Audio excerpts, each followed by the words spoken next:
My name is Blair Wheat. I'm the new in-house counsel for LHP. My background, I've been an attorney, licensed for 8 years now.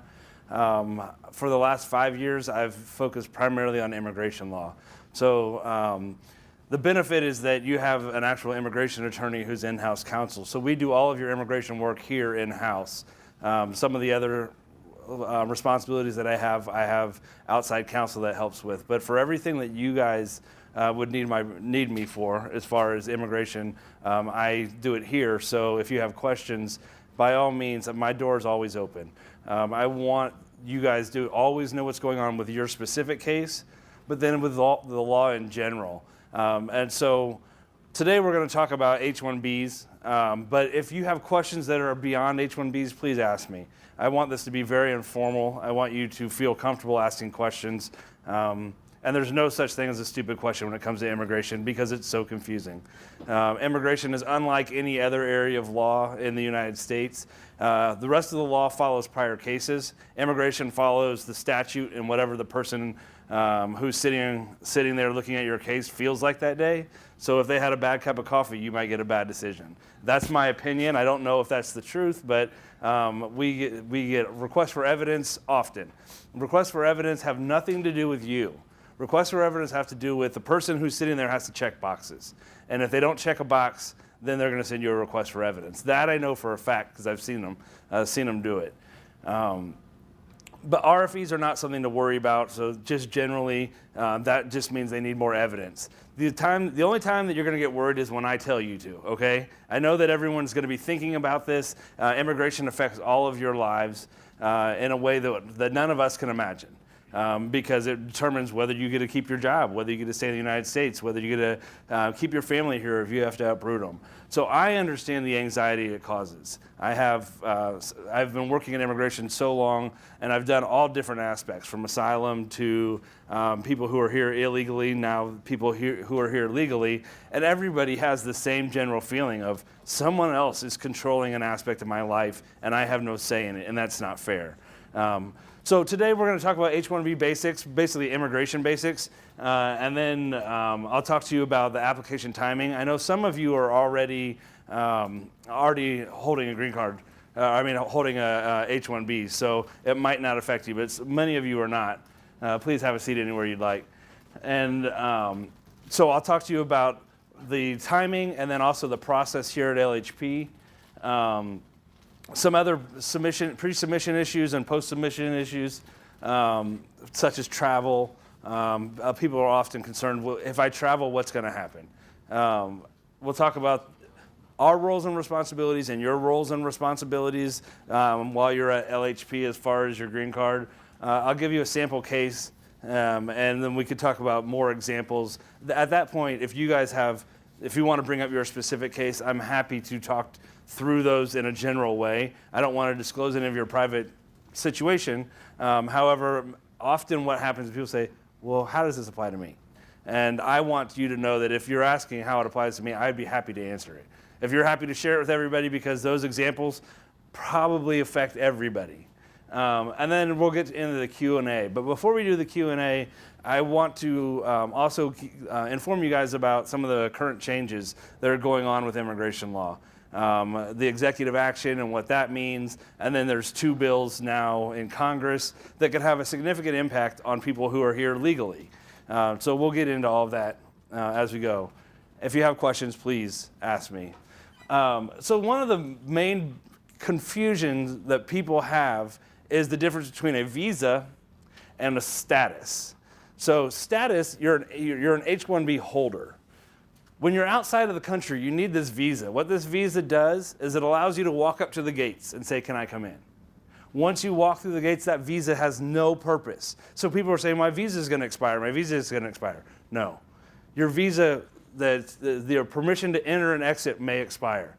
And that's fine. If that's expired while you're here in the United States, that has no bearing on whether you're legally allowed to stay here.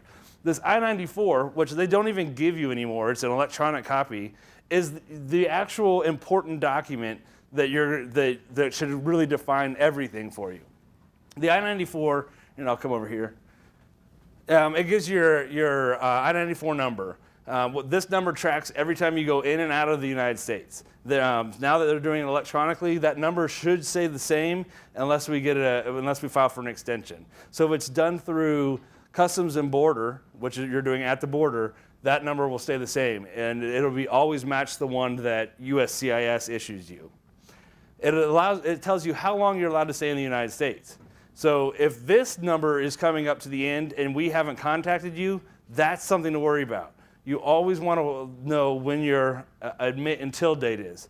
Now, LHP has taken the approach recently, since I've been here, that we are going to take a proactive role in letting you know when things are going to expire. In the past, it's been solely the responsibility of the employee, and I don't feel comfortable with that. Because often what happens is someone will say, hey, my I-94 is going to expire in 2 weeks. And I say to them, well, I've never had USCIS give me a decision in 2 weeks. In fact, the earliest you can get one is 3 weeks, and that's if you pay extra money for it. It's called premium processing. It has your name and your birth date and your passport number, where you're from, when you entered, and this is more important, your class of admission. So this particular example is a B1, B2.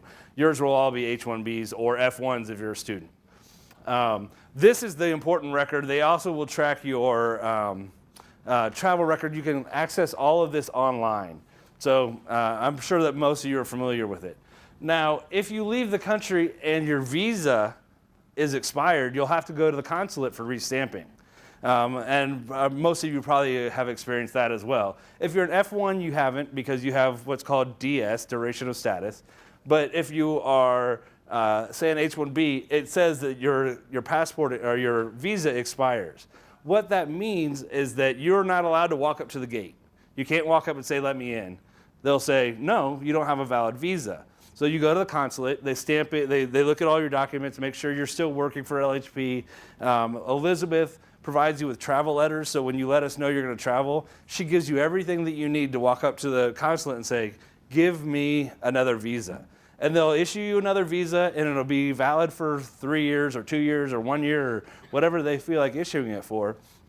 And that allows you to go in and out of the country as many times as you want until that date expires. Once that date expires, you have to get a new visa. That can be done in Canada. It doesn't matter where you're from. You just have to go outside of the United States to do it. So that's one of the primary misconceptions people have, is that, oh, my visa's expiring, this is a problem. No, your status is what you're worried about.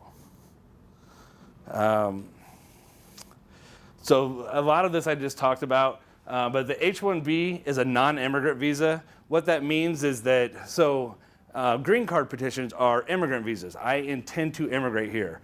H1B says, I'm coming here to work temporarily. Now, with H1Bs, you have you're permitted what's called dual intent. What that means is that I am here temporarily, but I do intend to move here and get a green card here. That's permitted. That's never a problem. The duration is generally 3 years. However, if you get into the green card process, there's phases where they only extend it for 1 year. Sometimes the USCIS will only extend it for a shorter period of time because they don't believe that there's going to be a sufficient amount of work for you to do over a 3 year period of time. I always fight that. I've never, in my history of practicing immigration law, I've never had one outright denied. I've had a notice of intent to deny, which I was able to defeat with an argument. So I don't intend to start that now. That's not a record that I want to have as any denials. The general requirements for an H1B is that you have at least a bachelor's degree. It does allow for skilled labor, but that doesn't really apply to any of you. You have to have a bachelor's degree. That the job requires a bachelor's degree, which means that I can't say I need a chef, someone to come in here who has experience cooking, and say they need an H1B, because they don't, unless they have the experience portion of it, they don't need a bachelor's degree. They need the experience. And then we have to prove that we have the ability to pay you. And that's all handled by the employer. Currently, the quota, which I'm sure you're all aware of in the H1B lottery, is 85,000 total green card or total H1Bs available per year. 20,000 of those go to the people with a master's degree or higher, And so what happens is all the people with master's degrees and H1 and bachelor's degrees submitted at the same time. USCIS sorts them out. They take all of the master's degrees and they put it into a computer and it randomly selects people. The people who are not chosen for the master's degree or higher, the 20,000 allotment, are then put into the general pool. And they're added to all the bachelor's degrees, and then it just throw it into a computer and they randomly select names. Last year, most of you are probably aware, there were 172,000 petitions filed for 85,000 visas available. So roughly you had a 50% chance of getting a visa. That number is supposed to go down this year, meaning you're supposed to have a less chance. There's going to be more than twice the number of visas. They're expecting over 200,000 petitions this year, which means that your chances of not being picked in the lottery are going to be greater than your chances of being picked in the lottery. That's not something I want you to stress about. What I want you to know is that if that happens, I'll set up an individual meeting with you to discuss what we can do to keep your status intact so that you still have legal status so that we can apply again next year.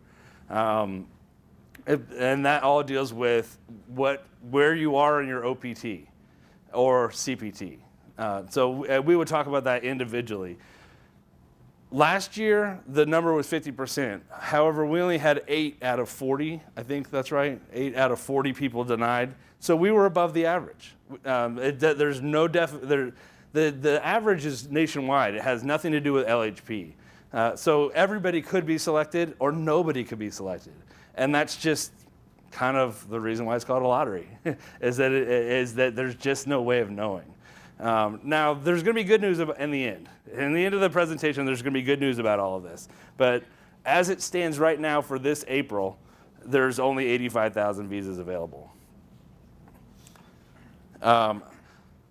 Timing. The reason why April 1st is this magic date is that the federal government operates on a fiscal year. They go from October to October every year.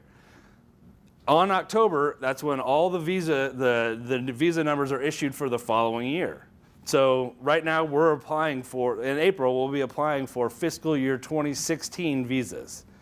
We're applying in 2015 for 2016 visas.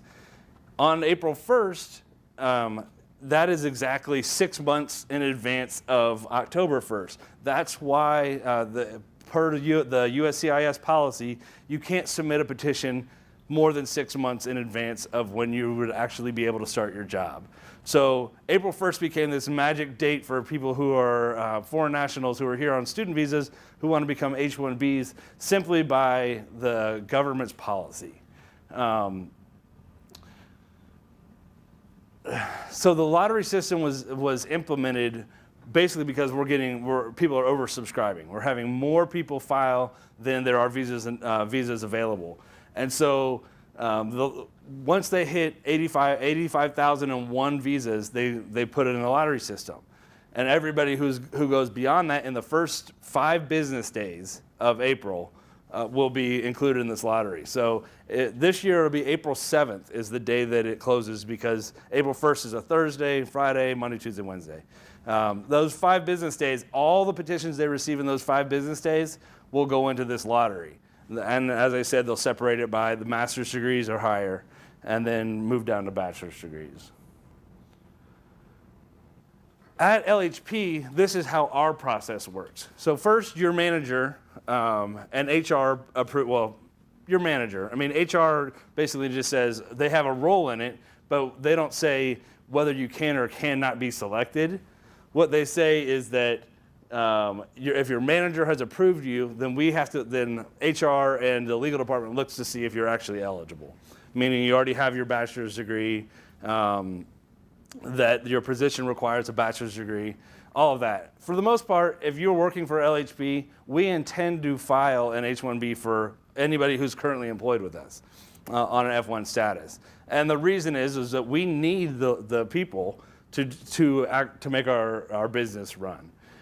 We can't do this without you guys, and that's part of the reason why we try and make it as much of a benefit as possible.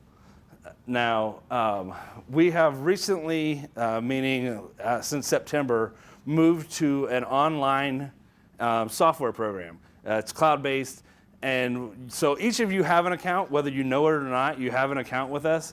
And what we're doing is, instead of just sending it out and having everybody send us information at the same time, we're inviting you to log into your account once we have something to do with your immigration case. So for all the people who are students right now, I'm working really hard to prepare all of your petitions, and probably in the next 2 weeks, I'll start sending those out to make sure that everything in there is accurate. So that my goal is that by the middle of March, we have this giant stack in Elizabeth's office of everybody's petitions ready to go, postmarked, everything, and all we have to do is drop them in the mail the night before.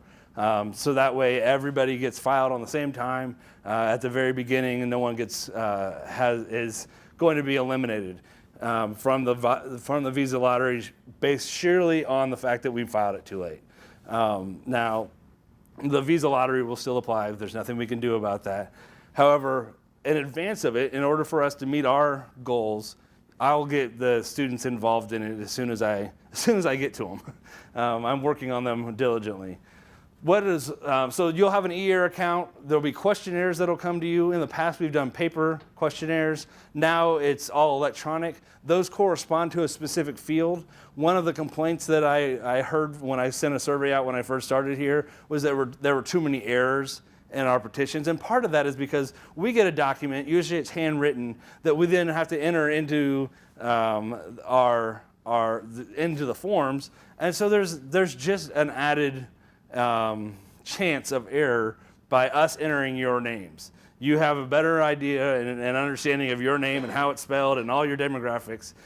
So now you'll be sent a questionnaire the same as you were before. However, those questionnaires will directly correspond to fields that will be populated. And what that does is that it eliminates me mistyping someone's name or their history. Now, if you don't know the answer to any question in the e-air, just leave it blank because we'll get the answer. So if there's something that's not there, I don't want you to think, oh no, I don't have this answer. I don't know what this is. What's an A number? All of that does not matter. The idea is that we get as much information as we can from you. And then if there's anything missing, we'll send you specific emails. Also, what is required is that we file what's called an LCA, a labor condition application with the Department of Labor. What that establishes is that you're getting paid a prevailing wage, which means that our immigrant population, our non-immigrant population, non-immigrant workers are not getting paid less than U.S. workers.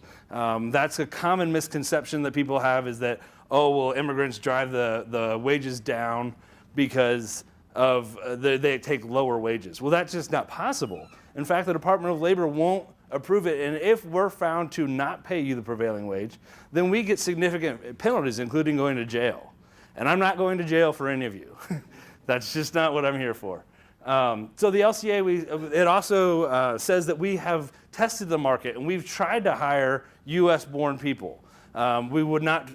We cannot choose a foreign-born person over a U.S.-born person sheerly on the fact of their nationality, where they're born.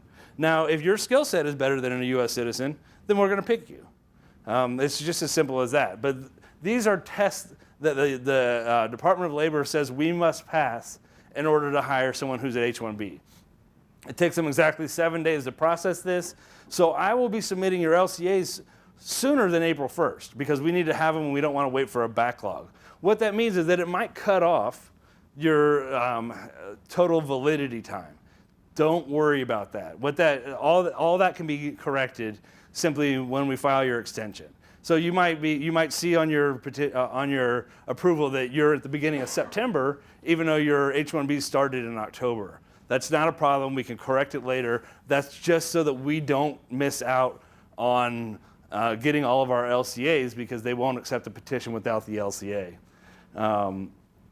The next thing I do, I prepare all of your documents, everything that you need. And what I've added to it is not only do I prepare your I-129, but I'm preparing the I-539 for spouses, children, because I know immigration. I know it better than all of you, I hope. What I've found is that's not always the case. Someone has come in and said something, and I'm like, hey, no, I hadn't thought about that. which is common because you guys live it. And unless I have experienced that specific situation with a client, I have not done it. Now, what I'd say is that 99% of the time I know what's going on. There might be a 1% really rare case that someone has come in and said, no, this works, and it worked for them. You always hear, and what I always hear from my clients is, well, my friend had this happen. This happened for my friend, or I read online. The problem with that is that immigration does not follow prior cases.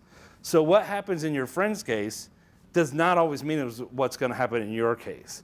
My example is that, say if you have two twin brothers who grew up in the same house, went to the same school, got the same degree, and applied at the same time with the same company. One could get selected and one could get excluded. And it's really dependent on what the adjudicator is thinking. So it's my goal, always when I submit a petition, is to make them so they don't have to think. I give it to them written as simply and straightforward as possible. This is everything you need to know. And if they don't have to think, then they can't make a decision that's going to be bad for us. So I kind of treat your petitions as if I'm writing to children. And the reason is that if a child can understand it, then anybody could understand it. And sometimes the USCIS officers, I question whether they have an education beyond children. I have my own opinion, so if they leave this room, I'm going to deny them. Then we sign them. So after we get everything prepared, I send it to you. I want the employee I want this process to be transparent.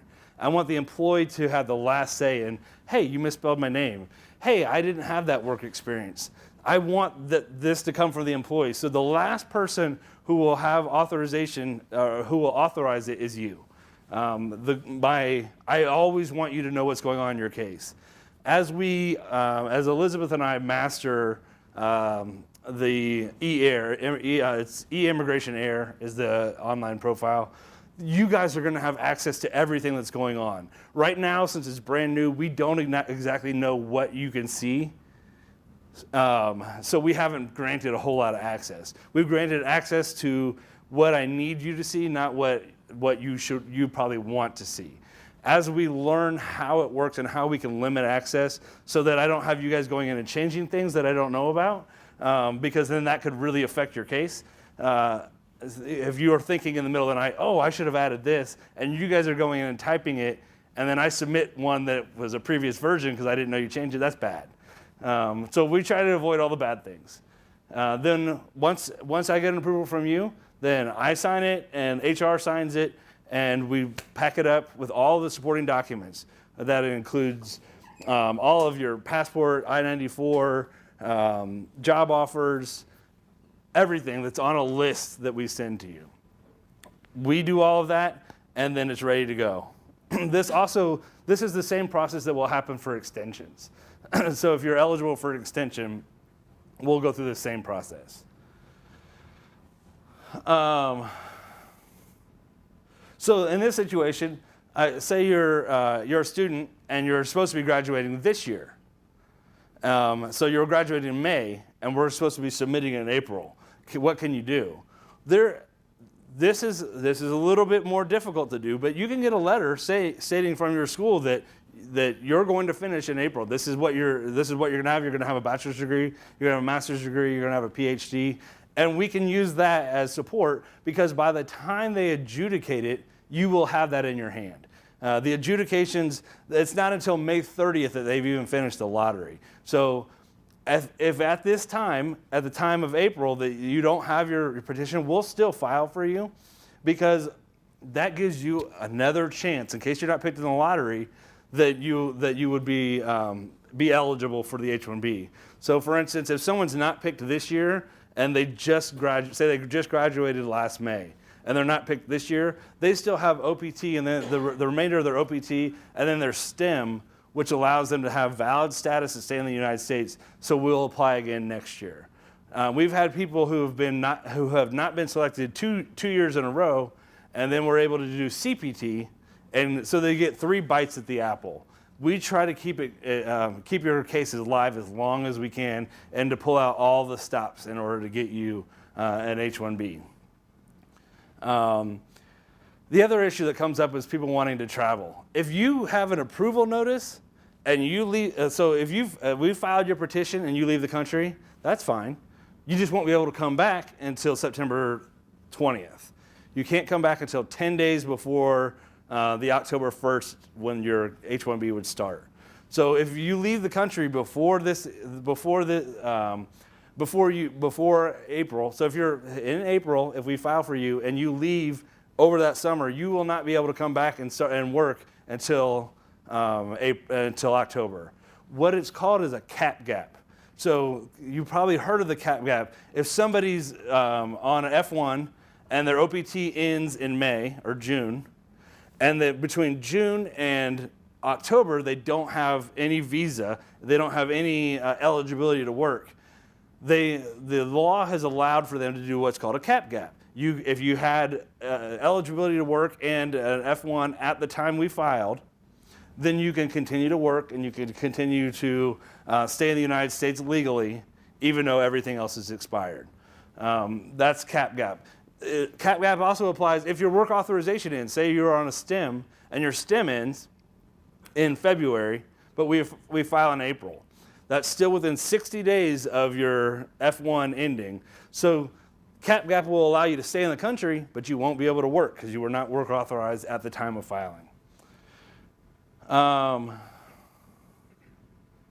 So that deals with traveling if you are on F1 status. If you're an H1B, you can go in and out of the country as many times as you want. There's no limit once you're an H1B. Like I explained earlier though, if your visa is expired, you'll have to go to the consulate to get a new visa stamped that lets you go to the border. So this is what I was just talking about. So after you have an H1B approved and you want to travel and you leave, you leave in your visa stamp, so the visa has expired, not your status, then you'll have to go to an interview and they'll give you a new stamp. That stamp lets you walk to the edge and say, can I come in? And then if you are able to demonstrate that you have a job and that you're working with LHP and that we're still sponsoring you and that you're getting paid the prevailing wage and all of that, which is all the documents that Elizabeth sends you with, and you have an approved H1B, they'll say, come on in. You can stay till this long. And they'll extend your I-94 until the expiration of your status. You'll get a new I-94 at that time, and your job is to maintain status. H4 is what they call the status for spouses and significant others who are not on an H1B. So if you are married to somebody and they're not working here, they don't have a technical background, and they're just here by your H1B alone, then they get what's called an H4. That follows you. It does not follow LHP. So often when someone has a transfer, they change jobs, they think, oh, I need a new I-539 so that my spouse's visa will be valid. That's not true. In fact, as long as you don't have an extension to your visa, then they don't ever have to change theirs. Once you file an extension to yours, you have to file an extension for theirs. So the only time you really need to worry about spouse or dependents visas is when you're doing an extension. We take care of that. That's something that's new for LHP. I wanted to make it the immigration. If I'm worrying about your immigration case, then I'm hoping that you don't have to. The goal is that you guys have enough to worry about with your job. You shouldn't have to worry about this immigration thing that is a pain in the butt. Let me worry about that. And also, I want you to know that anytime you have any questions, you can come ask me so that you know that I am worried about your case. I am working on I'm not worried about it, I'm working on it. Once you have the H1B, all right, so in order to get the H1B, your responsibilities are simply just to get me the document, to make sure that your status doesn't expire. So if your I-94 is coming to an end and we haven't sent you, it's our goal to send you an email 6 months in advance and to start your extension process or renewal process 6 months in advance. What that means is that you should never have a gap where you have to stop working and switch status to H4 so that you can stay in the country. I don't ever want there to be a gap. I want to keep you working. We benefit from you working, you benefit from you working. So it's our goal to track it, but it's also your responsibility because we're humans. We'll make mistakes. And so I figure if we have the more eyes we have on it, the better chance of us not making any mistakes. So you keep track of your dates. Let us know when you're going to travel. And then anytime you get new documents, you need to let us know, because otherwise when we start preparing the next petition for you to extend or for a green card or anything else, we're going to be doing it based off the documents we have. If we don't have one that's up to date, then our application is going to be incorrect. Now again, you guys are going to have the opportunity to review it, the last person, but I don't like to make mistakes. I like them to be correct the first time, so that when you get it, you have confidence in me. Our role is to sponsor you, which means that we have to give you a job. We have to pay you a prevailing wage. We have to pay all of the fees that go with the H1B, except for premium processing. So if there's a premium processing, you're nervous and you want this in 3 weeks, that's on you. If we're saying we need you right now, like if you work for a different company, we need you right now, and we don't want to wait more than 15 days, then that's on us. So that goes for all employers. If you're going to another company and they say you have to do premium processing, they have to pay for it.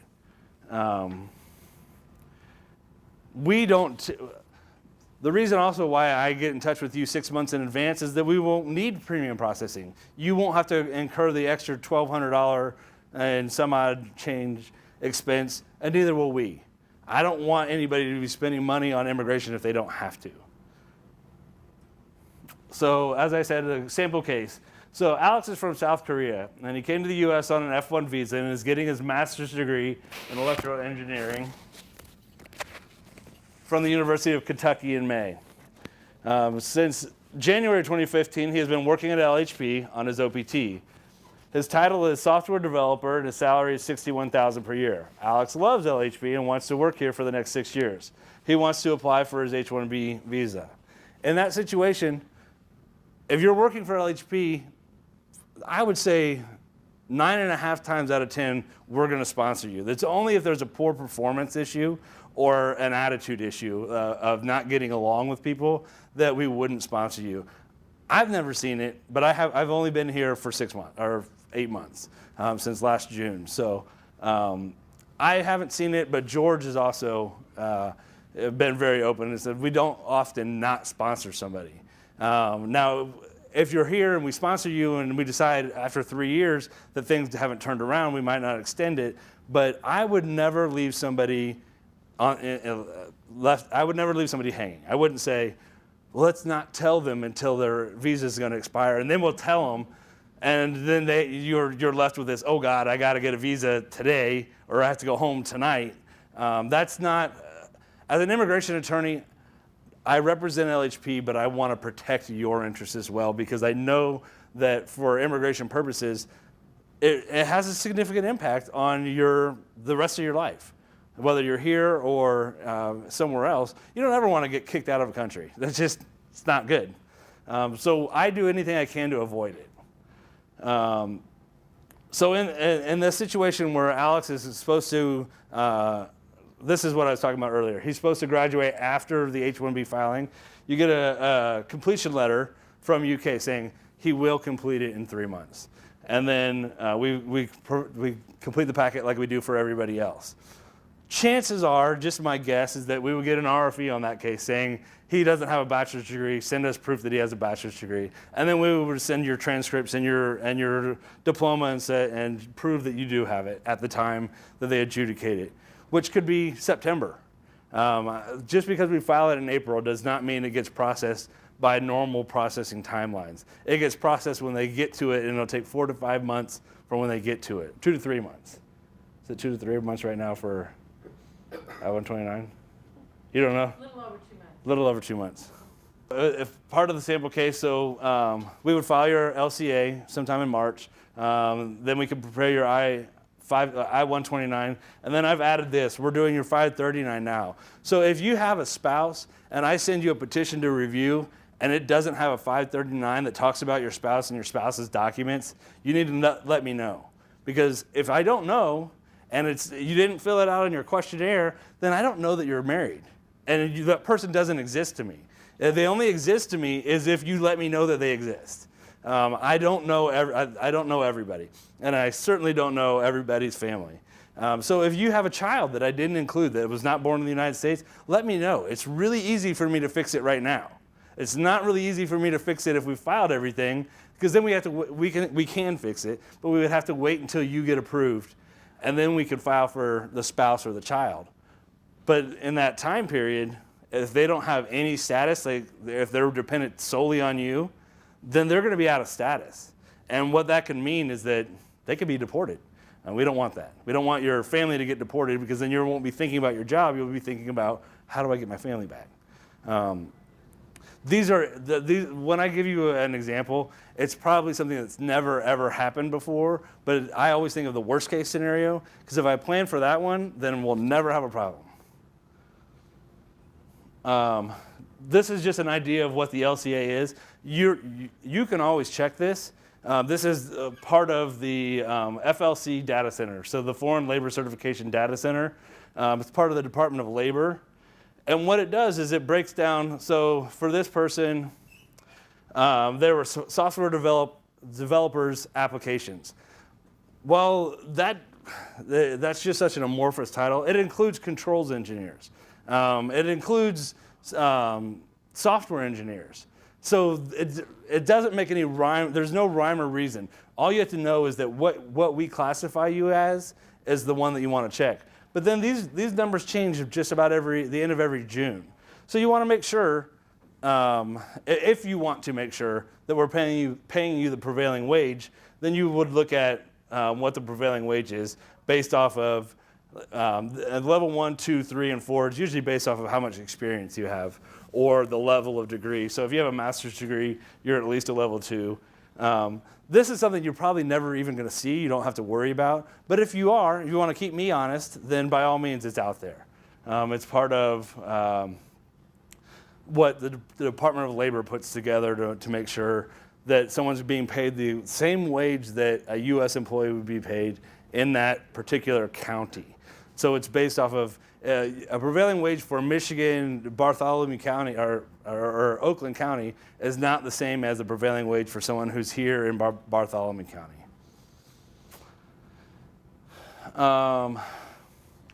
So some of the questions that often come up are, should I file for premium processing? That only depends on the amount of time you have to whether you want an approval when you're transferring jobs. I would say that in April, there's really no reason to ever file a premium processing, because they might process it in 15 days, but you're still waiting till October to work, or you're continuing to work on your F1 status. You're still waiting till October until your H1B actually kicks in. So you have an approval notice that is only as good as the piece of paper it's on until October. So I would say for April filings, I would never file premium processing. However, some people like to have that approval notice. They want to know right away. If that's you and you want to pay an extra $1,200 to know right away, then file.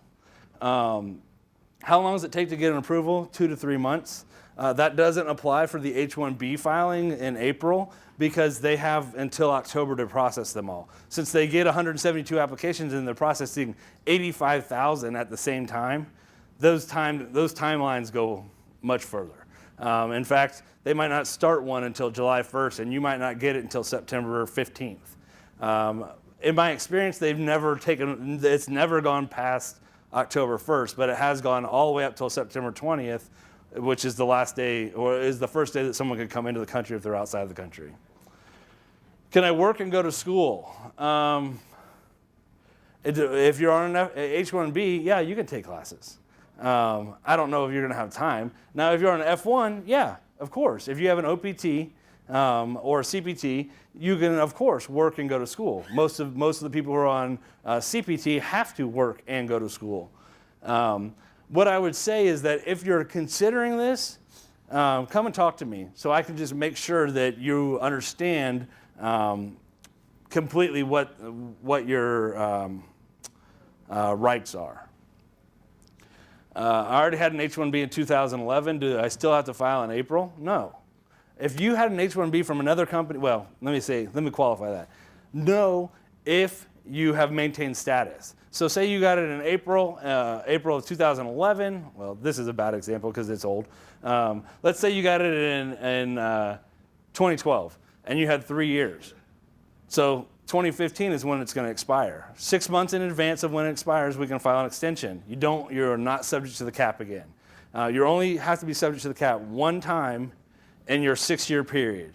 Now, if you file against the cap and you go 6 years and no one sponsors your green card and you come up to the end of your 6 years, you have to leave the country. You have to stay outside the country for 1 year before you can apply again for an H1B. And if you do, then you're subject to the cap again. So that would be the only way. For my experience, most people who are here on an H1B find someone who's going to sponsor their green card in that 6-year period of time. And then once you have a green card, either your LC has been pending for 180 days or you have an approved I-140, you can continue to extend it. By 1-year increments based off of your PERM. Most people call it the PERM, but it's your LC, your labor certification. And then once you have an approved I-140, you can extend it on 3-year increments. Can you do freelance work? No, do not do freelance work. Your H1B ties you to one specific employer. If you do any work for another employer, now that doesn't mean you're an LHP employee and we place you at Cummins. That's not doing work for another employer. What it means is you're an LHP employee working at Cummins, but you decide to pick up some work from Caterpillar because you have some really good experience. Well, one, you would be in violation of all of your confidentiality and non-disclosures with LHP, but you would also be in violation of your visa and you could get deported and prevented from coming back to the country. What that is you're working unauthorized. You're authorized to work for the employer who sponsors who sponsors your visa, in this case LHP. Do you have to file taxes? Yes. You should have a Social Security number that's based off of your work authorization. You have to file and pay taxes just like the rest of us. Unfortunately, you don't get benefits from it, but you must at least disclose your income. Can my spouse work? As of right now, no. There's no provision that allows work authorization for people on H4. Your kids can go to school, but your spouse can't work. That's how it works right now. And I know it's unfair, and I know it creates a lot of tension at home, is when you have a spouse who's saying, I don't want to just sit here. That creates a lot of tension for people, and I know it's one of the main reasons why people with advanced degrees such as yourselves don't stay in the country, as they say, well, my family is more important than this job. If you get fired, then we will have a plane ticket for you to go home that night. That's not a good thing. That's how the law exists now. If you are fired, your visa ends right then, right there. Now, my opinion, my role is that I would let you know. You should probably already know if you're getting close to being fired. There should be performance evaluations going on and all of that. Anytime that you have someone in HR saying, we want you to meet this and this and this and this, you better start looking for a new job. And the reason is that you don't want there to be a lapse, or you will have to go home and you'll have to try and find someone who will sponsor your visa from outside the country. We don't typically do this. We typically let you have enough notice, but we also typically don't have people who get fired. All of our employees are good employees who are doing well at their job. In fact, our problem is that we want to sponsor everybody for a green card so that we don't lose your employment. It's not that we're firing people. If you quit, that's fine, but you should have someone who's already sponsored your new one. It's called portability. H1B portability means the minute that another employer files for you for your H1B, you can start working for them that day. As soon as it reaches USCIS, it hasn't been processed. They just open the envelope, they sign for it. You can start working for them that day. You don't have to stay with one company because you don't like them. The idea is that no one's a slave. No one is forced to work at our company. If you're going to do it though, you want to make sure that that other company has filed before we withdraw your H1B. Typically, Elizabeth and I do that quarterly, meaning if you say you leave the job now, we wouldn't file to withdraw. We're required by law to withdraw your H1B. We wouldn't do that until sometime at the end of April, maybe May. So we don't typically put people in a bad situation. But if there's an employee that, we have done it in the past. We've had employees that have made threats to people and we just need to get rid of them. And they didn't have another person applying for them, so we sent them home with a ticket home. I spend 4 weeks a year outside the U.S. Do I get credit for those days? Yes. Anytime you are on an H1B, but you're not in the United States, you're not working for a U.S. employer, we do what's called recapturing. And we recapture those days, weeks, months, whatever it is. But the only way I can recapture it is if you let me know when you leave the country and when you come back in. We have a questionnaire that is for that specific purpose.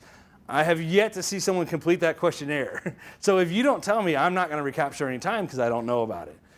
It's to your benefit to complete everything that we send you as much as you possibly can, because that will determine how I approach your case. So let's talk a little bit about the new changes in the law. These are things that I think are a lot more interesting because immigration law doesn't change very often. I think the last time it changed was like 1992, and that was not for any benefit to people on H1B. So executive action, this is what President Obama announced November 20th, 21st of last year. His were kind of these large, grand, sweeping, this is what I want done. They didn't actually enact anything for people in business immigration, but he wants to make sure that all the green cards that are available each year are used. So right now we have a quota system. Only a certain percentage of people from one country people from one particular country are only entitled to a certain percentage of the overall visas. If there's countries that don't max that out, then there could be visas that are left unused. So he wants to make sure that all the visas are used. And that includes family-based. So family-based and employment-based actually come from the same pool of visas, and it gets allocated based off of how the petitions come in. So sometimes there's only about 140,000 green cards available each year for business or employment-based visas. Those usually get used up, but you don't always have them used up in family. So he wants to make sure that all of them get used. Improve the visa bulletin. Right now you look on there and there's just this priority date. And sometimes it says like May 1st of 2010. And then the next month it says May 1st of 2005 because it has what's called retrogression and everybody moves back. And your line for your priority date gets that much longer. And you were at a point where you're like, oh, 2 more years and I get my green card too. I'm back to 8 years again.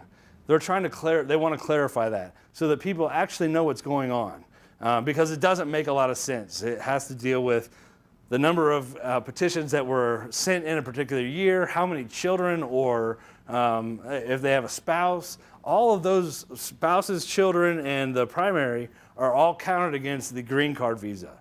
On the H1B, it's just the primary.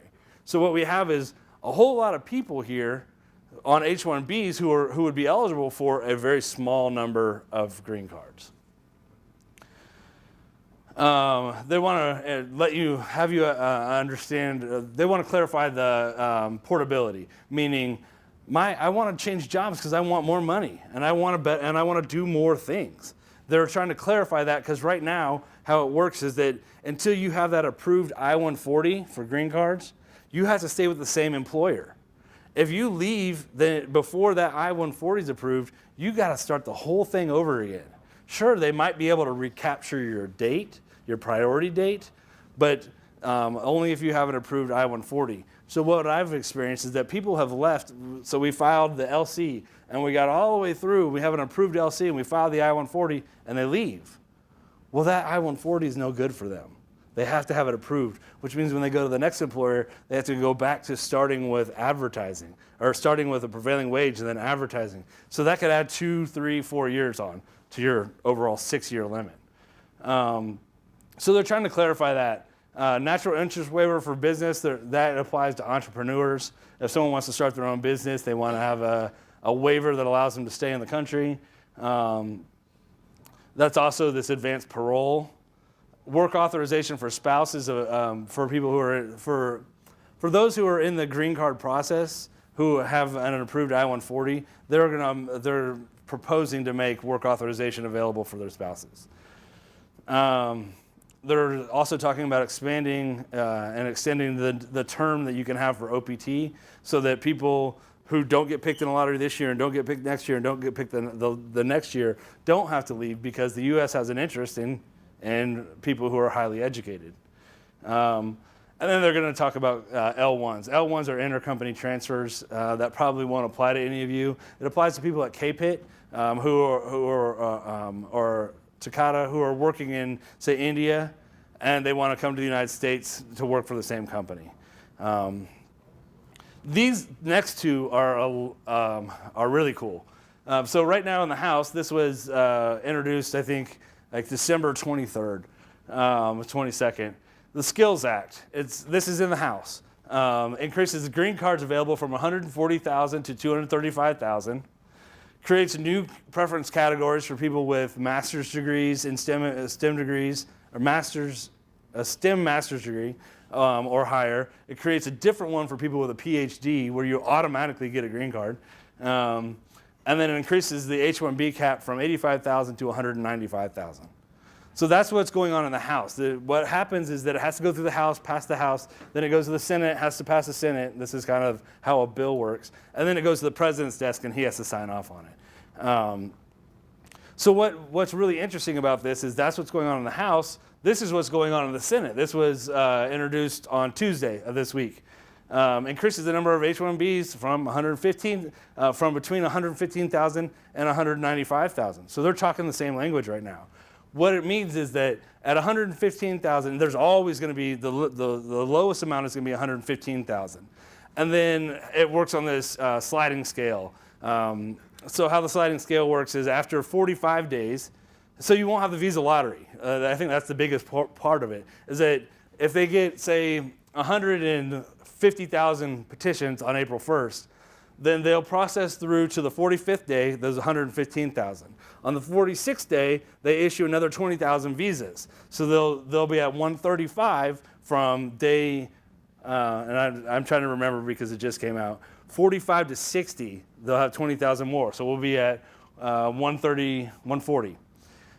Then on that next day, on day 61, they'll issue another 10,000 or another 15,000. And it goes all the way until, if there's 195,000 people petitioning in 1 year, every single one of them will get it. And it will go through the entire duration of April 1st till October. So what it means is that on April 1st, not everyone will have to apply on April 1st. People will be able to get visas throughout the entire summer. Technically, it should be throughout the entire year, but based off of our the prior number of petitions filed, it won't go the whole year. It'll probably be gone in June. It also is going to authorize employment authorization for spouses for all people on H1B from day one. So, say if you're processing at the consulate, you and your wife go to the interview together. You'll get your H1B, she'll get her H4, and she'll be able to apply for, or he'll be able to apply for the work authorization, which means that they don't have a specific area. They don't have to work for a software company or in engineering. They can go and work at a school, at their kid's daycare. The spouse will have work authorization, but they are not tied to a specific field. So that's something that I think a lot of the dependents of H1Bs will benefit from, is that their life will be more than just depending on the primary H1B holder. They'll be able to get their own job, do their own things, have their own hobbies, all of that. It also is going to allow people with F1 dual intent. Oh, back to this one. It's the same. It almost mirrors what's going on in the House. Anytime that something in the Senate and the House are mirroring each other, that's good, because that means that it's going to be really easy for, if it passes the Senate, for it to go to the House and pass it, because they're talking about the same thing. Dual intent, so H1Bs can file a green card petition and not lose their H1B status.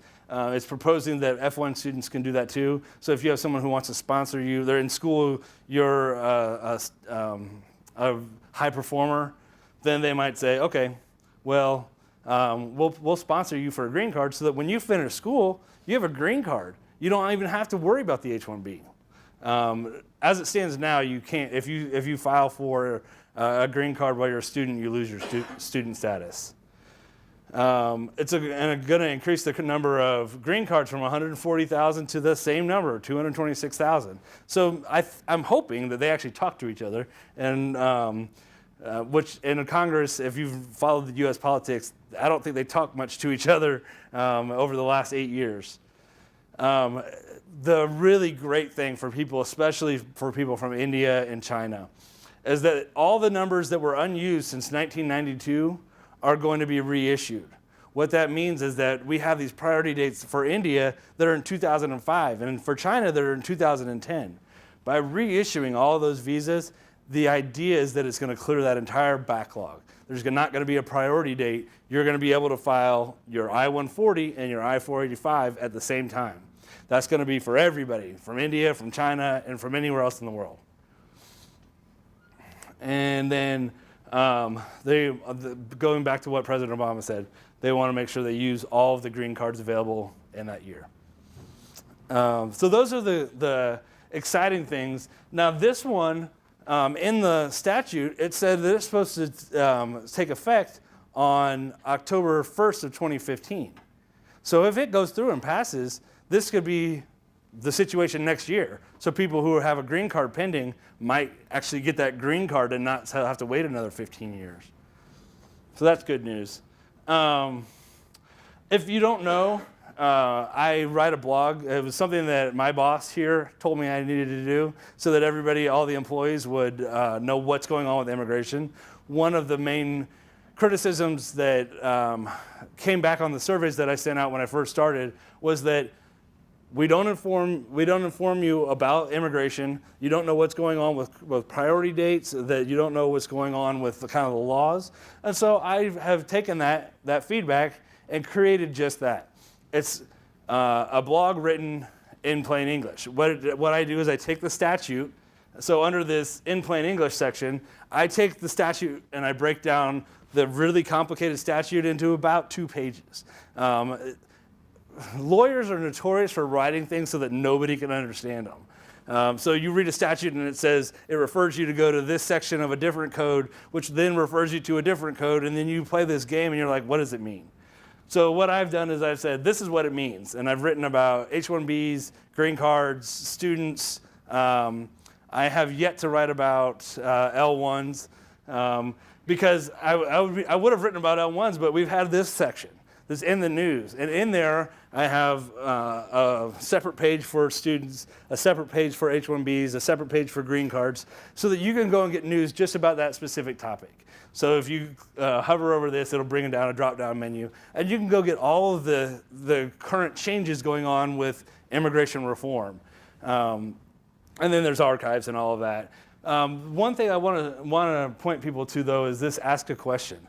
I encourage people to go on there and type in a question. It won't automatically appear. That's how I avoid there being spam with somebody talking about porn or something like that, is that they can go on, you can ask a question, I have to approve it. If it's something that's of general interest to people, I'll approve it, I'll answer the question. There's a drop down that says get an answer. And that way, things that apply to your situation probably apply to a lot of other people. And so I'll write about it generally, leaving out any of your important demographic or personal confidential information. And I'll answer the question so that way, if somebody else comes along and they're running into the same problem you are, then there's going to be an answer from somebody who's trained in immigration law. You see a lot of blogs out there written by somebody that has maybe they're not even a U.S. citizen, and so and they're definitely not a lawyer. Their understanding of U.S. immigration law is based off of their own specific experience. And as I said before, what happens to this brother doesn't always happen to this brother if they're twins. So you keep that in mind when you're reading a blog, is you want to know who's writing it. Because if the person who's writing it is just somebody that's gone through this, chances of you getting inaccurate advice is pretty high. And then you'll come into my office and say, well, this happened to my friend. And I'm going to say, your friend's not you. This is something that George and I set out to do. George is also helping. He's the previous in-house counsel. And our goal is to try to eliminate misconceptions and misinformation out there about immigration. It's free. We don't charge any money. We don't get any money for it. Well, we get our salary at LHP. But I've actually found that it's kind of interesting. I've enjoyed it. I find myself actually reading about immigration law when I'm not at work, which is something as an immigration attorney you don't ever want to do, because you're thinking, that's all I do all day long is read about immigration law. If I'm at home with my kid, I don't want to think about immigration law. Well, then now I see something that comes on the news where they're talking about a change in immigration. So then when my kid goes to sleep, I'm like, what is it? So it's actually been beneficial for me, and that within a day or two, I know a significant change like that I-Squared Act that was just came out on Tuesday, and I'll blog about it. So I encourage you to go there. I don't get any benefit from it. So other than I can look and see how many people read my blog that day, which is pretty cool. But other than that, I want you to ask questions. If you have any questions, please, yeah. First of all, thank you. Sure. And the legal department for setting up this session. I just want to contemplate what will happen in the next 6 months about the status. So I have some questions based on numbers. So last year I heard that like some 32 students got approved, from 32 H1Bs were approved from LHP, or 44 or 45 applied. So it's like 72%, right? Yeah. So this year, what's the number of people that we are applying from LHP? We are looking at right now 36 people are currently have been submitted to me as current students that are working for LHP. I anticipate that number to probably go up by 10 to 15 in the next between now and April. All F1 students? All F1 students. That does not include all of our H1B. That's a whole nother issue that I have to worry about is our H1B dependency. We're an H1B dependent employer, which means that we have more than 25% of our workforce is H1B. Once we get to 50,000 or 50%, not 50,000, 50%, then we have to pay more money. So that's a number that I follow closely. For your, just so that you know right now, it has nothing to do with how many people are at LHP. I could file for 45 people and 0 could get selected. That's all the lottery. I could file for 45 people and every single one of them gets picked. It has nothing to do with LHP numbers. What you're going to want to look at, the numbers that you're going to want to look at, and there's a blog about it, is that last year there was 172,000 people applying for 85,000 visas. If you do the math, that's 50%, almost exactly 50%. This year it's supposed to be over 200,000 applying for 85%. So you're talking about 43% chance. That's the number that you need to worry about. And I'm tracking that number closely. Now, if this law gets passed between now and then, because the in effect for 2016 is the green card portion. The H1B portion could be this April if it gets passed. I don't think it will, but I haven't seen our congressmen agree on anything in the last 8 years, so the chances of them agreeing on this between now and April is small. But the chances of them agreeing about it this year is pretty high. I'm pretty confident that this will pass. The reason why we've had such a problem with immigration reform is that they're trying to approach it in a complete picture of immigration. So they're lumping in people who are here legally and working here legally with people who cross the border illegally. And no one can agree on the illegal portion, on whether they should get citizenship or whether they should be deported or whether we should build a fence or, I mean, that's just what's going on in Congress right now. And those are their words, not mine. They're building a fence. They want to build a fence, which is stupid to me. But they're lumping legal immigration. What these bills say to me is that the Congress has finally said, that's not going to work. Let's do the piecemeal approach. Let's pass the stuff we all agree on so then we can fight about the stuff we don't. So that's good news for us. Yeah. So it's regarding gap, and I'll have a follow-up based on your answer. So do we apply for the cap gap after we get the receipt, like after what we spent or after our H1B? So you don't even have to apply for the cap gap. Cap gap is automatic. If you get an H1B approved or you have an H1B pending, you can stay in the country until they make a decision. If that's approved, then you can continue working and living in the United States until October, automatically. So basically what will happen is everybody who is in an F1 right now, who's on OPT that's coming to an end in June is going to think, what's going to happen to me? What's going to happen is that until you have a denial, nothing. If you get a denial, then that'll tell you have to leave the country. We've had 0 denials at LHP. We've had almost 50% of our cases get an RFE. And the reason is because we place people at third-party work sites. And that's something that is supposed to be a flag for the Department of Labor and for USCIS. We've had 0 denials after that. So I'm spitting all over the place, I just realized. Sorry about that. So I'm glad no one's in the front row. So for your case, you don't have to submit anything. Okay, so 2 more questions. Mm-hmm. So there is no hiring for cap job or anything like that. So premium processing is of no use, right? Because anyways we'll know if our lot is picked up or not in like 2 weeks' time. Like April 7th is the last date, and by April 10th they pick up the lottery again. But 25th or so we get to know our status, right? And you will know the status, not us, right? I will what? You will know like if our lot is picked or not, and then you'll inform us. Right. So we'll inform you right away. Thank you guys for coming. We'll inform you right away. People who aren't picked, I'll get in touch with you. I'll set up a meeting and we'll talk about what your options are. I'll look at the specific facts of your case and try to find out what we can do to protect your status and to keep you here till next year so we can apply again.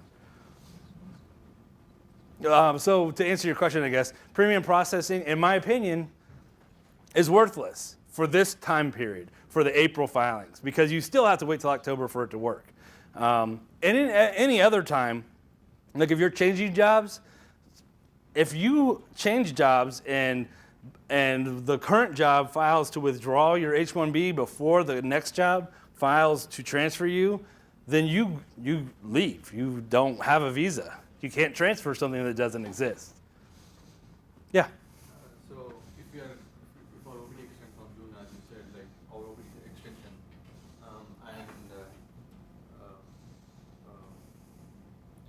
it expires on June, and then what is the scenario like if H1 doesn't get picked up? So if your the question is if your F1 OPT STEM extension ends on June 30th, I think they all end on June 30th. June 30th of that year, and you don't get your H1B does not get approved, what happens to you? And it is better if we apply for premium because I thought we'll get to know before and we can apply for the master's degree at that time. And That's yeah. So that would be a reason that you would think about. I mean, I guess that's something I hadn't thought about because I'm just so used to everyone getting a visa. We'll get to know before. Yeah, so that would be a reason to apply for it. We're happy to do it. You'll have to pay for it, the $1,125 or something like that. $1,225. We're happy to do it. That makes no difference. And one more form for me to fill out, which is no big deal. That would be a good reason to file for it because you want to make sure if you're at the end of your STEM that you can apply for another master's or a PhD or whatever it is so that you can get CPT. Once you're in that situation, yes, that would be a really good reason to file for premium processing because if you don't have CPT, you're going home. Yeah. So how do we know that the university which we are going is going to provide us with CPT? How do you know? Pardon me? And we are going to, and comments is like LHP is going to allow us to work and go and fight for the F1. So how do we know that? How do you know if we're going to apply for your H1B? No, I just want to know like if our H1 doesn't get pick up for the lottery, and then I'm applying for the masters. Yeah. So the masters, I think it would be starting in May at that time. Mm-hmm. So in April we came to know that our H1 doesn't get picked up or something. So I need to join my masters in May, I guess. Yeah. So, How would you know that LHP is going to continue to employ you? yeah. You would talk to your supervisor. And my experience, we don't want we value our employees. We don't want them to leave. So if it's not uncommon for someone not to get picked, for us to continue to employ them for 2 years, because you still have the same value, whether you're an OPT or CPT or an H1B. And in CPT, we are allowed only to work for 20 hours. So. Yeah, that's fine. I know that we have people working for us on CPT.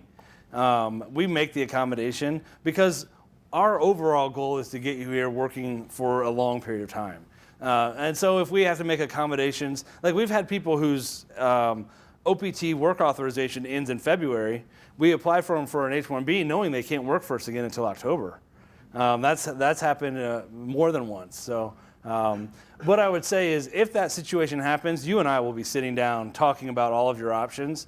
But you need to notify us when I send you, so if you're an F1 now and I send you your H1B petition, when you respond with the authorization that everything's okay, say I want it premium processed. Elizabeth lets everybody know that that option is available.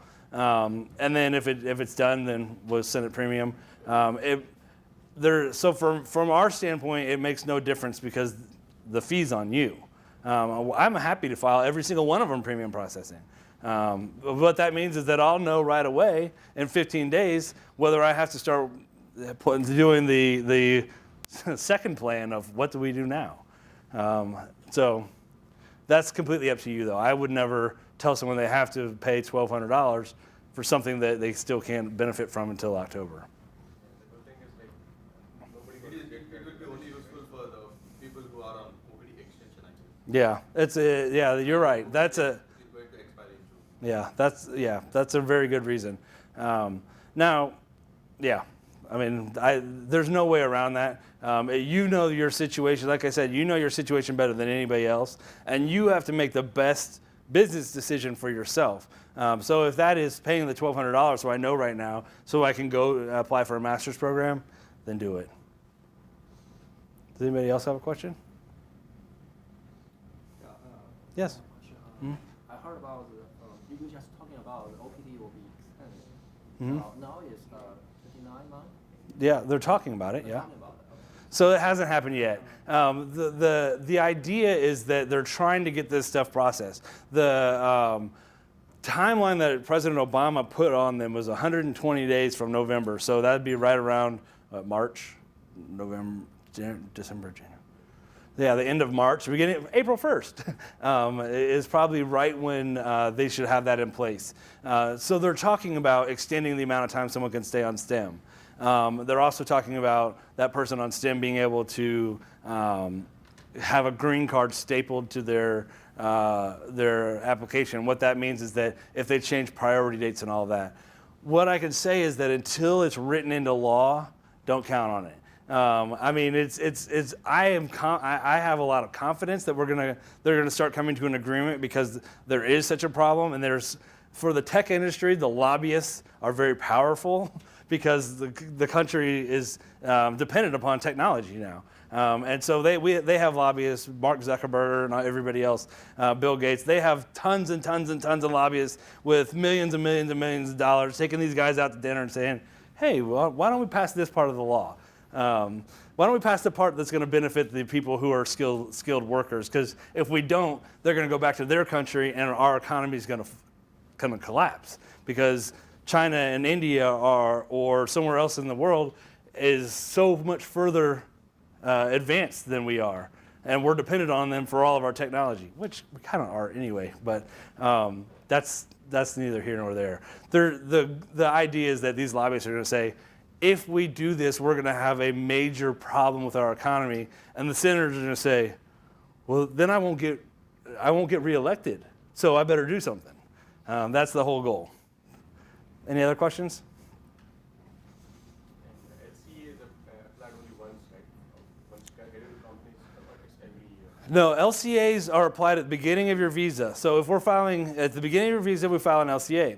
If you have a significant move in your job, like say you get a promotion to a different position with more money, and different job responsibilities, and you go to a different county, then we'll file a new LCA. LCAs cost nothing, they take 7 days, and those should always match your job, at least the county that you're working in. All they say is you're getting paid the prevailing wage. And so it's always in your interest. I track all of that. Anytime that someone moves, Elizabeth and I are notified. If you move to the place next door, we know. We're tracking you at all times. The goal is that we will do everything proactively so that you don't have to worry about it. So I will contact you. If I need more information, I'll probably contact your manager and say, what's going on with this person, so I can determine if you need a new LCA. We also file a new LCA at the beginning of any extension. The LCAs are valid for 3 years, so is your H1B. They follow each other. Yeah. I think I have asked this question before to Elizabeth too, but so I know this part of your processing, the application there where you have to tell about your skill set and roles and responsibilities, right? So will that be picked up from you people, from the clients, or we would give you whatever we're doing right now, because I know there's some people who are relatively new to the job and Yeah. they would not really know what they're doing for now. Yeah. Unless except manager says something. So you're talking about in the cover or the letter of support that goes with the H1B petition. How do we get the job skills part of it? I take it from your resume. I'll send you an email. If you don't know, I'll contact your manager. I'll pull the ad that you applied to. We have multiple ways, and in fact, as long as it looks like something that you would be doing, they don't know the difference. I don't ever submit anything that way. I always submit things that I know are accurate because I could go to jail if I don't. But for all intents and purposes, if we have something that's a little bit wrong, that's okay. I mean, we try to do our best to be perfect, but nobody's perfect. But you'll be involved. So when the petition will come to you, at the last stage, the last thing is I send it to you and I say, please read through this. It has the cover letter, it has all of the different forms that are filled out, it has the letter of support, and it should have your LCA. Some of the people who are going right now might not have their LCA because I want to start sending them out for approvals, and then I'll send them their LCA once I get it. And you'll look at that, and if you read it and you're like, that's not me, that's not what I do, you'll just send me back an email saying, this is actually what I do, and I'll copy and paste it. You're right, I have no idea what you do day to day. In fact, for a lot of people, I don't even know you. And that kind of stinks, but my goal is to get to know everybody and to know what you're doing, but until I do, you're right. You'll have to let me know. Sure. And also I believe, I don't know, I might be wrong, but if you're working for a client other than LHP, like for Cummins, I'm assuming you have to have some kind of a plan there that you're working at that place from manager approval or something. So that would be great. It would be great if all of our customers sent us a letter saying that this person's not their employee, that they're here for LHP purposes and all that. We have all of that. I try not to make any more burden on the customer. Now, if you can get a letter, if you talk to them and say, but I don't need them to say this is what he does every day. Because if they say this is what you do every day, it looks like they're controlling you. They're your supervisor. And in reality, they might be the one who controls the entire project. But if I tell that to USCIS, they're going to deny you. And the reason they're going to deny you is they're going to say, you're not actually their employer. You don't have an employee-employee relationship with the right to control them. Cummins does. And that's a bad thing. So for the most part, I submit all of our supporting document, which includes the SOW that you're working under, the contract that we have with Cummins. I highlight all of the things that says that you're an LHP employee, not a Cummins employee. We put you at Cummins because we have a project that they need us to do. Now, does that actually mirror what's going on? I don't know, and I don't want to know. Because if I don't know, then I can't go to jail. What I know is that you're getting paid by LHP, your benefits are coming from LHP, that when you have a meeting with a lawyer, it's at LHP, that we're filing your petition. So for my purposes, you work for LHP. I know sometimes it doesn't feel like that when you don't ever come. You're at Cummins all the time, and you know everybody at Cummins. You don't know anybody at LHP, but at the end of the day, the paycheck has LHP on it, and that's how I can design the petition to say you're an LHP employee. That's why we get RFEs. That specific reason is that you're placed at a third-party work site, and it looks like they're your employer, and they're just trying to bypass the visa process. And we are just an employment agency. But the way that the regulations are written, we're fine. But it's what I answer RFEs about almost every day, it feels like.